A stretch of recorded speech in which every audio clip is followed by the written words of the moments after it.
the average individual is bombarded with over 4,000 marketing messages a day. And some studies it's over 10,000. I don't know what number you believe, but as entrepreneurs, we've got to stand out. We've got to reach out to the right customers, clients, no matter what we're doing. Well, today, I'll tell you, I've got an unbelievable special guest. He is one of the most sought after marketing experts out there. I know when I was starting a new business, I went to Perry. I went to his home. I hung out with him for 2 days. He did some unbelievable insights. He's best known for writing a book on Google AdWords, and he's saved hundreds of millions, maybe even billions of dollars for your fellow entrepreneurs. But he's not here just for that. He's one heck of an entrepreneur himself, and that's why I wanted to have him join us at aesnation.com. I'm John Bowen. Stay tuned, and you are going to have some amazing lessons on how you can stand out and attract the right clients. No way. You want amazing, remarkable, exceptional breakthroughs. Dig deep, think bold, drive hard, watch yourself soar beyond your dreams. AESNation.com. Perry Marshall, I am so excited to have you here today. And magic of Skype, you in Chicago, I'm out here in Silicon Valley, and we're going to help our fellow entrepreneurs today because I know you've helped me an awful lot. So first of all, thank you for joining us. Well, thank you, John. And it was great to have you here last year. And, it was very clear that you were not just the average person who shows up for a consult.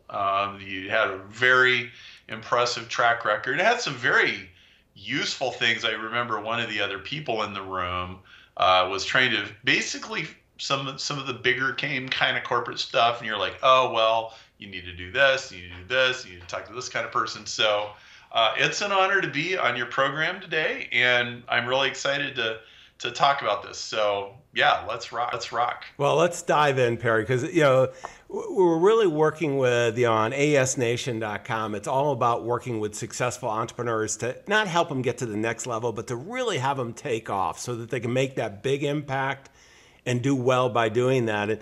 And Perry, you are one of the top marketing consultants. Anyone I talked to when I was searching, they said, you got to talk to Perry. And Perry, I'm pretty sure you didn't wake up as a little boy and I'm going to be the #1 marketing consultant out there. Why don't you give us, maybe we don't have to start at 6, but how did this come together?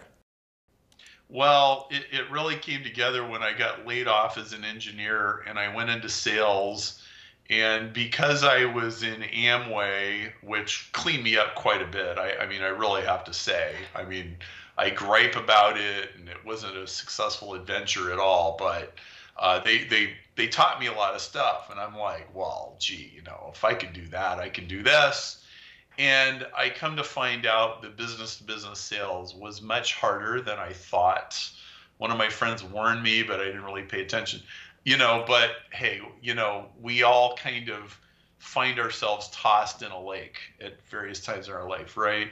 And I really struggled for a long time. And I had a major epiphany when I discovered direct marketing. I heard Dan Kennedy at a seminar.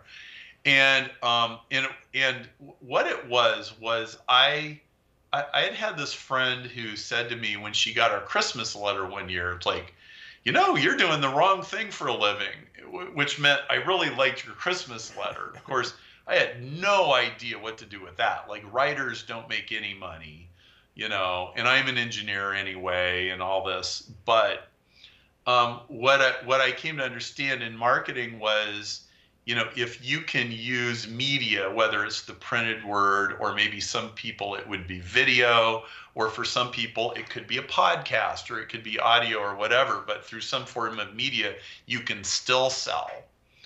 And then kind of the engineering brain kicked in, which is direct marketing. It's about numbers. It's about putting this much money into the control box and getting this much money out of the control box. And it just really captured my imagination. And, I figured out I was in the wrong job, but I changed jobs, and it was kind of a magic carpet ride. It was a very hard, like slog of a magic carpet ride. We worked our butts off, and it was this little tiny company, and we had angel investors and all this other stuff. But in the end, we sold the company to a public firm, and I parachuted out with a little bit of stock option money, and I hung out my shingle. And basically I said to myself, okay, I've been at learning this direct marketing stuff for 5 years, and I'm like pretty good at it. What if I got really good? What if I got just like seriously good at this?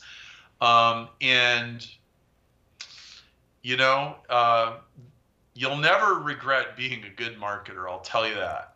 You will never regret mastering those skills. So, that's a really short story. Well, no, it's great because, I mean, one of the things, Barry, that's so unusual, I think, is you have this technical background. And, most marketing people don't. And the worlds have kind of changed recently because the old way to marketing was, you'd see how the wind's blowing, we'd test it, awareness, branding campaigns, and all this other stuff. And you took that engineering background, and this, for many entrepreneurs, we're not really that creative in our own minds. What we're thinking is, we're left brain, we're logical. I'm a financial guy. We drive things, and then you took that engineering and then married. I mean, Dan Kennedy. Many of you know Dan Kennedy. If you don't, you should. He's one of the pioneers on direct marketing. And, so many people kind of poo-pooed direct marketing. I mean, we're going to do image marketing. But if you can own a slot machine that you can put $1 in and get $2 out and track that as entrepreneurs, we all love that. I mean, we're not about risk. And Perry, you've really led that charge on so much. I mean, how did you get your skills? Because I want to stay a little bit before we start going to the big breakthroughs. And I think of that very much that linear thought engineering process. But the other thing you brought together, and I've always been really impressed, is the storytelling in your writing and just making it personal and authentic, the whole thing. How did that come together in the early stage? Because as entrepreneurs, this is a struggle we all have. Is how can we be authentic? How can we really emotionally connect with our perspective and our current clients so that they really come together well? Well, John, I tell you what, we can probably only talk to so many people right here today. I'm gonna pull up something that I sent to somebody just earlier today, and if you'll give me a chance, I can. Okay, so let me address the logical, rational person who, like maybe the financial guy, and you're like, okay, how do I tell like a really compelling story, and how do I pluck the heartstrings? So here's what I want everybody to know. Normally, the natural thing that I do is I do like logical propositions, okay, and that doesn't work very well in marketing, actually, unless you're dealing with a pretty logical person with an agreement that we have to like make something logical here. Okay. And so let me tell you what I have to do. I do this thing. It starts out with rational logic. What's that? Okay. Rational logic is a bad thing which needs to be changed, creates a condition in which a person is feeling pain. So it's like they start at the beginning, and then, the ball bearings wore out in the motor, and then there was this catastrophe, and then the house burned down, and then the people were in pain, and they went to the hospital, and they were screaming. And like, this is how logical people tell the story. Now, and this is what I will naturally do is like, this is what will get spit out on the piece of paper. And what I have to do is I actually have to turn that whole thing upside down, and I have to switch from rational logic to emotional logic. And here's what emotional logic says. Emotional logic says a person is feeling pain because of a condition that was created by this bad thing, which needs to be changed. And so it's like, okay, so I wrote the story and the ball bearing broke in the motor, and eventually there's a person in the burn unit in the hospital. I have to flip it completely backwards, and I have to start with the person in the burn unit in the hospital, which, if you think about it, is a great first chapter of a book, or it's a great first paragraph of an email, because like you can't not pay attention to that because it plucks your heart. And we all know if we started that movie, that you'd be in that critical care, burn center. It wouldn't be, kind of watching TV and waiting for something to happen. Right. You're not watching ball bearings in a motor, yeah. Right? And then you work backwards and the whole thing gets flipped upside down. And the truth is, most people think backwards. They think from the effect back to the cause instead of thinking from the cause to the effect. And so the little tip is like, hey, if you're that logical person and you do start with a ball bearing, which engineers do that, financial guys do that, all right, fine, write it all out, sketch it all out, put it on your PowerPoint, however it is you're going to do it. But now you just take those slides and you arrange them backwards and you tell the story from front to back. And eventually, so imagine what caused this to happen? And then there's this big giant investigation at the very end. It was a ball bearing. And all of a sudden, the fact that it was this tiny little seemingly insignificant thing now becomes giant and big and huge, and it becomes this big discovery, if for no other reason, just because they hired detectives and firemen and policemen and experts to eventually find out what happened. Well, so and if we have any ball bearing entrepreneurs here, what you've just now got the perfect campaign for you. I mean, and we're joking about it. I mean, I don't know what a ball bearing costs in today's world, but that somebody asked us, how could you get an emotional connection with a buyer of ball bearings? We just, this is. In today's world, remember I started, I introduced Perry saying there's over 4,000 marketing messages, every individual. How do you stand out? Well, you have to stand out, you have to have an interesting story that connects emotionally. And, that's it. Perry, I want to jump to this next segment. Okay, Perry, big breakthrough. You were definitely having some traction, when you hung your shingle out, all that, but there were some obstacles there. I'd like you to identify for me, what was a major obstacle you had to have the success that you're having today? And then at the same time, what happened so that you and share with your fellow entrepreneurs how it then just took off and accelerated? Well, there was this period of time, first, year and a half after I hung out my shingle, it was like, okay, I've got a couple clients and I'm paying the bills and, we're doing okay. But, it was funny.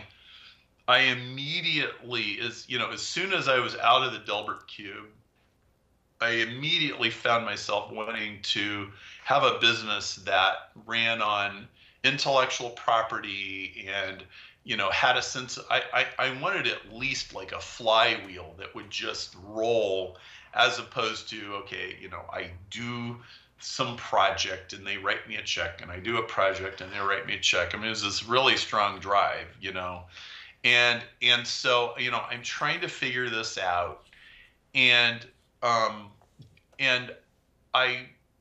one of my major important discoveries was Ken McCarthy said, you've got to read this book called The 80-20 Principle by Richard Koch. And Ken always has like really stellar recommendations. So okay, so I buy this book and I take it to the bookstore. I took it to a coffee shop, and I get to page 14, and something Richard said just set my mind on fire, and all of a sudden I saw this whole different thing. Now the thing was, I had understood 80-20 before, like I knew what it was, but what I didn't understand was I didn't understand how deep it was, And I didn't understand that it's literally like almost like a universal law of physics.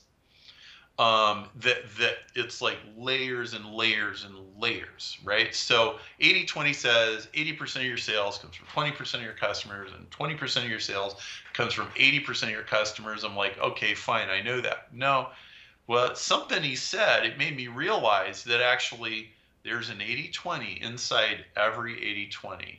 And there's another one, and there's another one, and there's another one. And then eventually I became friends with Richard and really came to understand there's almost like a Zen-like, it just keeps going. And at every level, it's counterintuitive. At every level, it goes against what people are naturally inclined to do. And so really, so I discovered AdWords in a similar time frame, and I was starting to do that. And what I really came to understand was that everything in marketing and everything in business, if you even just go to any of the basic good advice or the best practices, there's always an 80/20 explanation for why it's done that way. And it sort of became my ultimate simplifier. And when I started to realize, like, okay, at every time I get stuck, there's almost always some sort of an 80/20 answer to the question that I'm asking. Basically what I did for the next 5 years was I started embedding 80/20 in everything that I did. And it just started like working like crazy. And eventually I said, well, I'm going to write a book and I'm going to explain like the man behind the curtain, if you will. But like that was a major breakthrough. And it's like, what I'm looking for in my life is that occasional piece of information that reframes everything I already knew. It doesn't make it obsolete. It just puts it in a new context and makes it exponentially more useful than it was before. And I don't think there's anybody that wouldn't greatly benefit from mastering like the 80/20 principle. It's far deeper than people. Well, and I want to come back to that because I'm going to ask you, what would be the three things that your fellow entrepreneurs should know about the 80/20 to actually apply it? Because it's one thing, there is probably not anybody that listened to it hasn't heard Pareto principle, 80/20, right, but it's applied wrong in their mind a lot of times, and they're missing an opportunity. But one of the things that I love, Perry, about you, you're on this journey. You take a whole bunch of people with you. You've helped so many in that evolution of your thought. Because it's one thing to have a recommendation to read a book, to read the book, really, this is some foundational thing. Call the author, then work with the author. Yeah. And actually make a huge impact. And I just want to come back to this, fellow entrepreneurs. I mean, we're all out there doing this, and people are more accessible than ever before. I mean, you got to be able to deliver value on both sides, law of reciprocity and all that. But I think there's a lesson there in just accelerating our learning. And that's really why we created AESNation.com. But, let me go to the practical application, because I remember coming to your home. And I had read, you hadn't come out with a book yet, but you were showing me, your tool that you're using to focus in on the 80/20. And I kind of thought I knew it. And that kind of got me really re-energized and focused our conversation. I want to see, you've taken it much further in the last year. But what are some of the lessons, let's say 2 or 3 that your fellow entrepreneurs can apply right now? So the first one is that it applies to pricing, and most people apply 80/20 back in the rear view mirror. They only apply it as like, oh yeah, well, yeah, I can see that, these 20% of our customers gave us 80% of the money. But like if you apply it to pricing, what 80/20 says is that if you had like 10,000 people that all spent $100 with you, then great, you got $1 million. But what 80/20 says is that 20% of them will spend 4 times the money. Okay, great. So, 2,000 of them will give you 400, right? Well, that's an extra 800,000. So now you're up to, you just increased your revenue. But guess what? You can do it again. 20% of them will give you 4 times the money, and 20% of them will give you 4 times the money. And it keeps going until you get to the uppermost person, when you're down to 1 person. And if you carry this out, what you find out is there's 3 to 5 times more money in that audience without going and getting any new customers. Like, I guarantee you, it's pretty much a law of physics that if 10,000 people give you $100, 100 will give you $10,000. It's like, what? You're serious? Like 100 of these people would give me $10,000? I'm like, yeah, pretty much, more or less. And we even built tools, and there's stuff in the book about that. Now, I'll give you another, like a more advanced application of 80-20. And this is from Richard Koch's book, The Star Principle. And it's this, is that, okay, we got a bunch of companies and they're growing along, or they're hopefully growing, and who's going to win? Who's going to win? Well, Richard is an investment, a private equity investor, and he's got to pick them well, and he's got a really good track record at picking them, because he's worth $250 million now, and he was zero 27 years ago. Well, simplest formula for picking winners is the market's growing at least 10% a year, and it's the number 1 person in the market. And if you've got a market like that, but you're not number 1, then you have to pick a subset of the market that's not been claimed and claim it as your own. And that segment's growing 10%. And now you're the king of that segment. That's basically a 3-step process to picking a winner. And it's like a super advanced application of 80-20. And, I looked at that and I read it about that. I was like, my goodness, this actually explains every home run I've ever hit in my career, except I had never distilled it to something that simple. Okay. And again, I'm looking for like the really simple insight that reframes everything I thought I knew, doesn't make any of it obsolete, but suddenly gives it more meaning. All of a sudden, I'm like, wow, if we're going to build a company, if we're going to build a USP, if we're going to go to market, if we do it in those conditions, we're going to like double or triple our success rate. So the exploration continues. No, it's amazing. You and I, when we were together, went through the pricing model, and I'll tell you, it was very helpful for probably a couple 100,000 at least. Because what happens is, we think, well, we should do this one line of services. And when we start going, okay, there's some who want this next level. And it's not everybody. It's very different, exclusive, unique. And it's really, and this isn't every business. This isn't just, my primary business is coaching financial advisors. And it's not just that. It could you be manufacturing widgets. We had, when we were together, we had some guys that were, selling technology. And, it's a commodity thing, but they were able to see how to leverage that. And as you're talking about the segmentation and the subset, the STAR principle, how Richard's been doing it, I mean, I'm just playing it through my own mind. I want you as entrepreneurs, we're oftentimes what we're doing as we're building our businesses, we're finding holes. I mean, we're not going to take on the big guys and try to be number 1 in a large segment. We're looking for those spaces. And what I like, what you've done is you've kind of identified, okay, how can we find that segment a little bit more logically, and that really comes together well.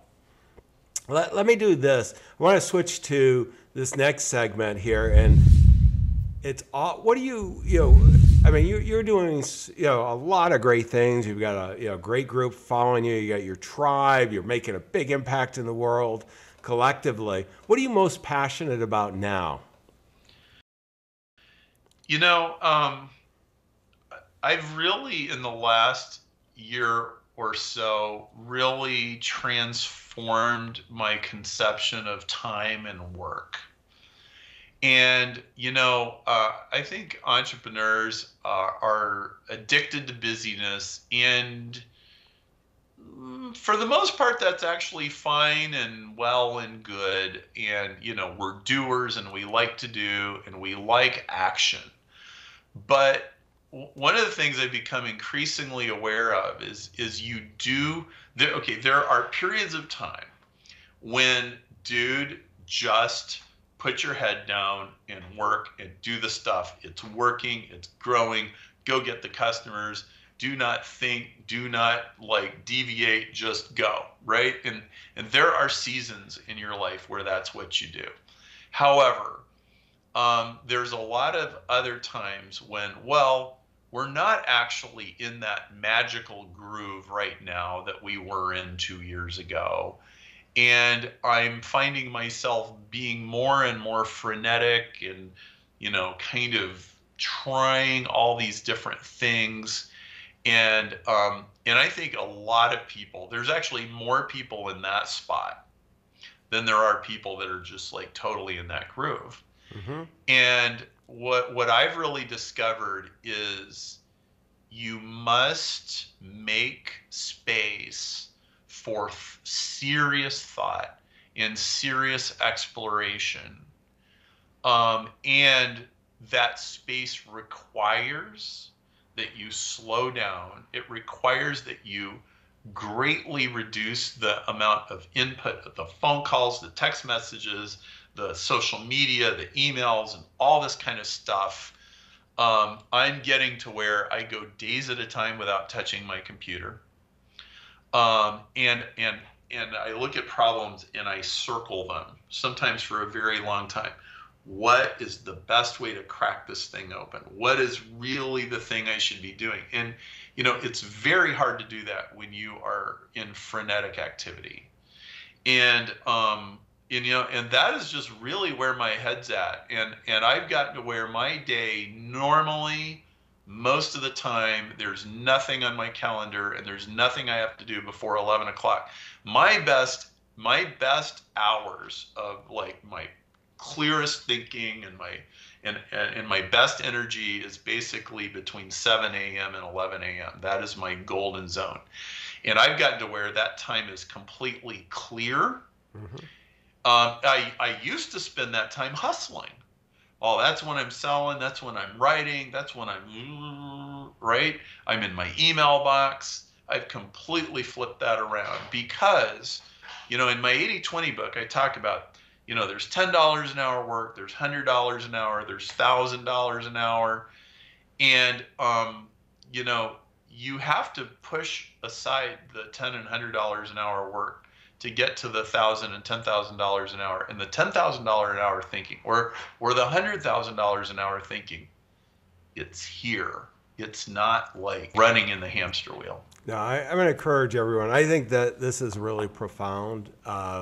It is so important because as entrepreneurs, you're usually a self-starter, you're hard-charging, you're quick thinking, you're making decisions, and you get caught up in that energy, particularly if you started, you're not in the professional manager side and you came in as the founder. What happens is you get used to running on this, and then all of a sudden you've got success, and then you're kind of continuing.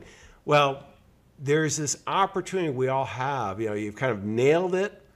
Okay, we now know whatever client experience you have. Now we have the opportunity to scale it. There's a different thought process that goes into nailing it, getting that great client experience, and scaling it up, getting the market awareness, attracting the clients, that whole thing. And this is where I think there's just such an opportunity that we all have as entrepreneurs. If we want to make that dent in the universe, this is how we do it. What I'd like to do, you wrote a book, the 80-20 book. I want to, let me play the segment here. I'm always big on books. I find it just amazing how much information is available for next to nothing. Let me pull up on the screen your book, the 80-20, and I really love the subtitle. It's 80-20 Sales and Marketing, the definitive guide to working less and making more. Perry, I don't know there's an entrepreneur who doesn't like that. You know, the 80-20, they might not be overly excited, but that subtitle, it just grabs them. What are they going to find in the book? I mean, we've been talking about all of this. How does the book help tie it all together? Okay, this book, if you really get it, and it's a book, you should read it from cover to cover. We have built the book so you can read 20% of it because we eat our own dog food. You got to walk the here. talk here. But you really should read the whole thing. And if you read the whole thing, it will flip a switch in your brain, or you could think of it as a set of sunglasses where all of a sudden, everywhere you look, you will literally look out the window and you'll go, oh, I see an 80-20 phenomenon happening right there in that tree. See that tree? 80% of the sap runs through 20% of the branches. Okay? And like you will start thinking this way. And like all of a sudden, everything you do, you will be sifting and sorting by a different set of criteria than you used to. And it will immediately lead you in the right direction. You'll immediately be going, oh, wait a minute. I always want the 20 and I always don't want the 80. Which is which? And you'll just be asking that question. And it will immediately lead to you making better decisions, pricing your products more intelligently. And really, you know, I said earlier, I discovered almost all the really smart things you do in marketing can be explained in 80-20, and that's what I do in the book, chapter after chapter. Here's how you hire people. Here's how you do AdWords campaigns. Here's how you do Facebook. Here's how you do email lists. Here's how you write copy. It's all, there's an 80-20 in all of it, and it will change the way that you see everything. No, and I'm going to encourage everybody to go out and buy the book, read it, because exactly what I love, it's so hard as an entrepreneur making right decisions consistently. You don't have to make, fortunately, 100% of the right decisions, but you want to err toward the right decisions. And what we all need is great framing to make these decisions. And you know, your book, the 80-20 Sales and Marketing, I mean, it just pulls it together. There's so much framing there to make that happen. Now I'm going to go next segment. And this is, you know, I don't think you travel that much, Perry. You're kind of like me. I've gotten now used to, I don't want to travel too much, but you know, you count on your smartphone as you travel. And this segment, the app of the day, is there something that your fellow entrepreneurs would really appreciate knowing that you're using? Well, I want to use this opportunity to talk about Uber. And if you've never tried it, then you should download the app and give them your credit card number. Let me pull it up and put it up on the screen. Yeah, UBER, it's a hard one to spell here. But right. What is Uber for those who don't know in your experience? So for those who don't know, it's an app you download on the phone. And if you're in a city that Uber services, then you open it and it's like, well, you are here. Tell us if we're a little off. You push the button. Request a car, and you request a regular car, you can request a taxi, you can request a limo, and so it's really handy, okay, and it's generally cheaper than taxis, and it's a much better experience than taxis. Like, you don't have to sit there and give the driver money, you don't have to argue about credit cards, you don't have to ask for a receipt, it all gets emailed to you. It's extremely convenient. Okay, and in fact, just using Uber a couple times caused me to forever hate riding in taxis, because all of a sudden I had a comparison. It was like, oh, this does not have to be this pain in the butt. Okay, now that's on one level, okay, and you should try it out. But actually, there's a much deeper lesson with Uber, okay? And in fact, a whole bunch. In fact, I think it's got to be about the most brilliant business that I have seen maybe ever. It's really close anyway. It's certainly in the top 5. So I want you to think about it. First of all, it's really simple. Drivers have an app. Customers have an app. Uber doesn't own cars. They don't employ the drivers. They're all 1099s. It's just really an app, okay? Now talk about elegantly, brilliantly simple. Secondly, it's network effect. Network effect is the guy who invented Ethernet and Ethernet networks, Metcalf, he said the value of a network is equal to the square of the users connected. Now, what does that mean? Well, in any kind of commercial application, you have so with Uber, you have the drivers and you have the customers. Well, the more customers you have, the more drivers you need, and then more people show up and they start driving. The more drivers you have, the faster, the shorter the wait time. And so then you get more customers, and then more customers gets more drivers, which makes the wait time even shorter. So like where I live in the Chicago suburbs, I can get an Uber to my house in 5 to 15 minutes anytime. Okay? And so now Uber is insulated from competition by the network effect. Okay? Now, here's another thing. Uber is cheaper. And people trust Uber drivers because everybody knows who they are, and like they're on a GPS, and like an Uber driver could not get away with much if they were doing bad stuff.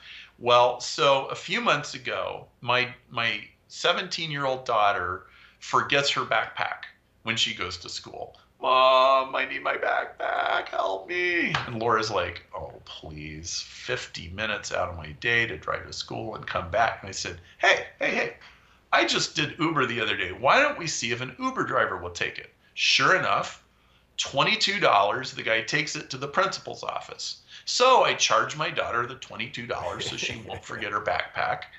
And like, super convenient. You know what? I got a 14-year-old and a 16-year-old. They take Uber all over the place. Mom doesn't have to like drive across town and pick them up. It is so convenient. Now, what's the point I'm making?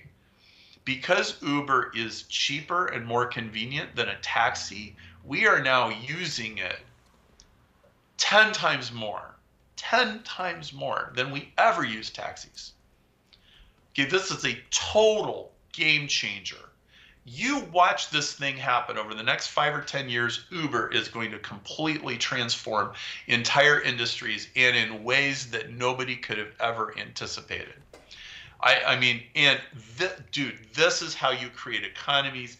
This is how you create billions of dollars out of nothing. Well, you know what I'm going to do? I want to share, I just pulled up while you were talking, and this is July, and Google Ventures, which did back, and I think I don't know the exact amount, but I think it was 300 million they put in.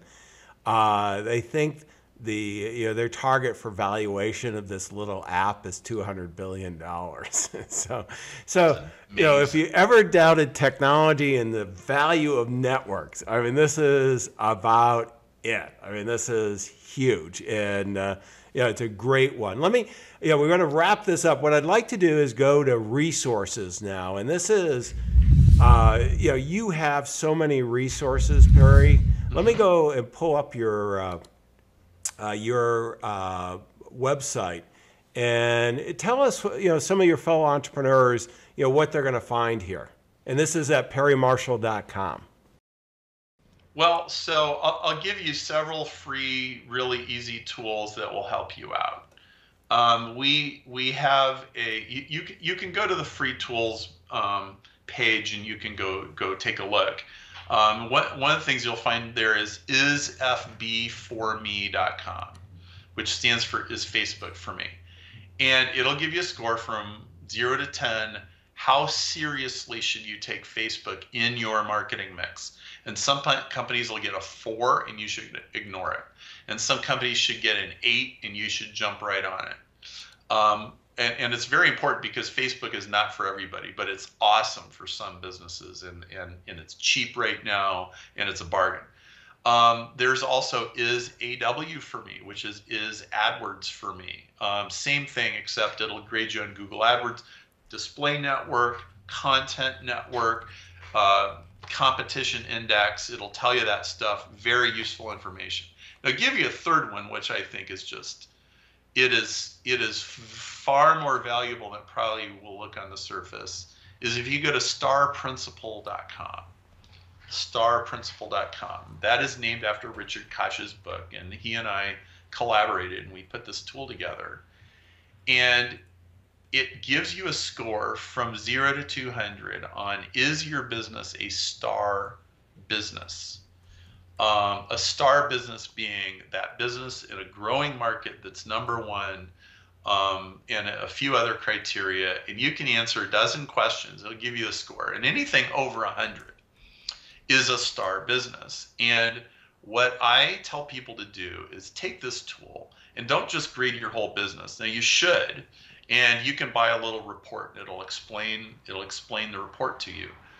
But you should start grading subsets of your business, like individual product lines and individual customer groups, and go, well, this product is a 47, and this product is 147, and this product is a 90, and you go, how do I make that score go up? And what it'll do is it will lead you in the direction of creating a leading defensible business where your competitors can't catch up to you. Now, John, I've been paying attention to you. And what you do, you are a star business. And your business is growing. There's almost like no end in sight. You can't really tell how high the thing can go. You just know it's like that magic carpet ride, and you've nailed it. And now you're scaling it, which I wrote that down. That's a great phrase. Go to starprinciple.com and use that thing. It will steer you away from so many initially exciting ideas that actually don't have much of a chance. It'll save somebody $1 million. This is great. Let me go to the last segment here. I want to summarize what I heard from you.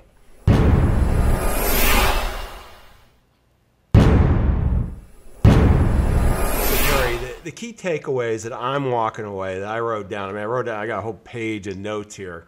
And the very first is, that distinction you made of emotional logic versus rational logic. Storytelling is it's so important. That's defining almost all marketing, really even any interaction. We've got to emotionally connect. So I want you to be thinking that burn unit for you, whatever it is. So number one is use emotional logic. Second is the 80-20 principle. You shared a whole bunch of examples. I'm going to just go entrepreneur's heart, pricing. It's an easy one. And really, you can look at so many different applications of that. Pick up the book just for the pricing. It's going to pay back so many times over. And the third, I want to bring up again the STAR principle. It's so important for all of us to get focused on, what is that business, what the segment that we're in, whether we're going to expand, and not get caught up in the noise of the marketplace or not thinking it through. Great tool. So, Perry, I want to thank you for spending the time with us today. It's been great, all kinds of insights. If you want to, you can play this over again, whether you're on a video podcast or on the audio, but you can also go to aesnation.com, get the show notes, the transcript, and all the links that Perry and I mentioned. And with that, Perry, thank you very much.